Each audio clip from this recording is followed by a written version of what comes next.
Right now I'm going to show the end of track bumper I put together. I put this together myself, so it's a custom design. So I'm just going to kind of deconstruct it so you can kind of get an idea of what I put on here. Put it together.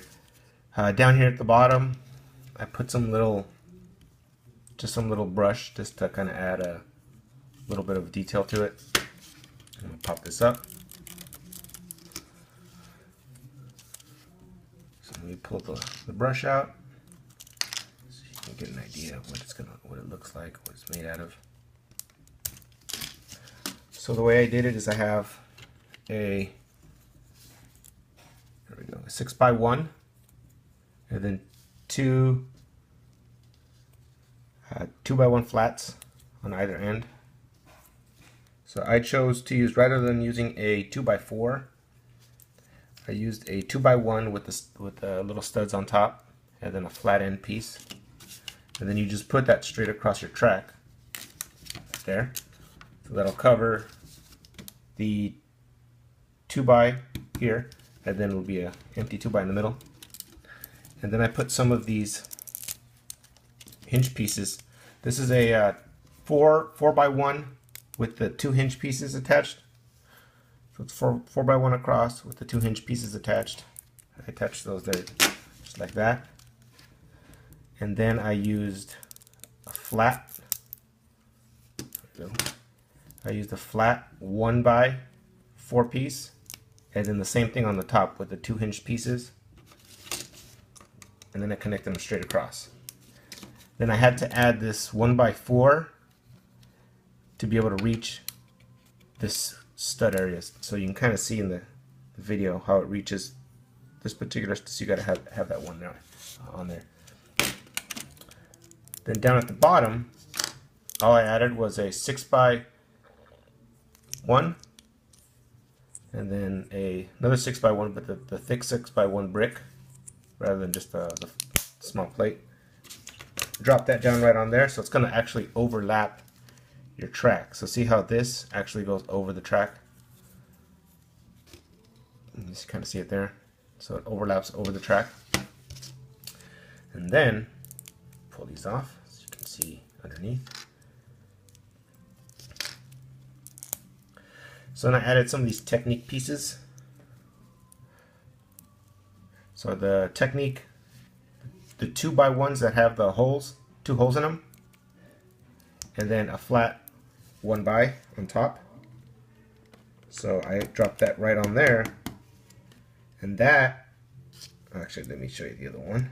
So then I dropped another one, same thing, 2 holes, 1x2 block with the flat place with the 1 stud in the middle, and I actually put that on top here. Then here I'll attach just like that. So then I'll attach this middle one to this piece right here. So you can kind of see it attaches to that. The studs are facing the direction, so the middle one attaches to the back. The 2 side ones will attach to the front. In the middle, kind of put this little red and white stud piece there.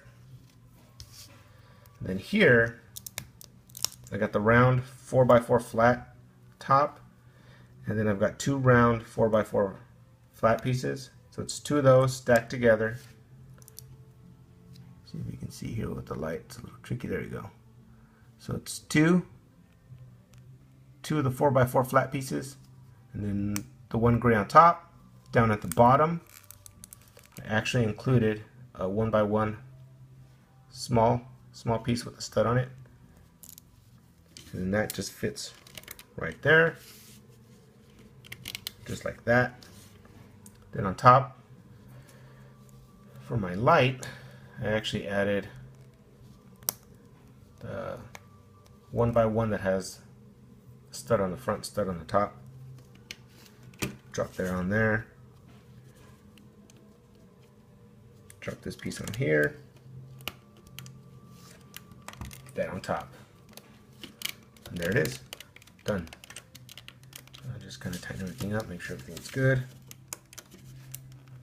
Straighten this piece up right here. Straighten out the back. Make sure that's nice and flat on there. So there we go.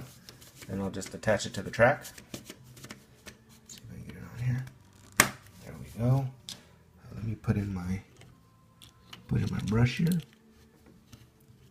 So my brush pieces.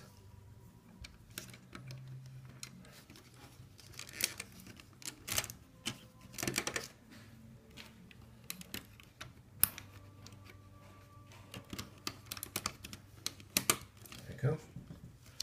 Done. And there it is. And then back up the track of the train, right up along the track, and the studs fit on there, or the buffers hit just right. It looks like the bottom hits, kind of brushes along the little brush, but that's fine. But you'll see the stud, the flat plates actually hit against the train. So when the train backs up, it'll actually hit against that, and it's fairly solid, so you won't get a lot of water damage to it. So it's pretty good.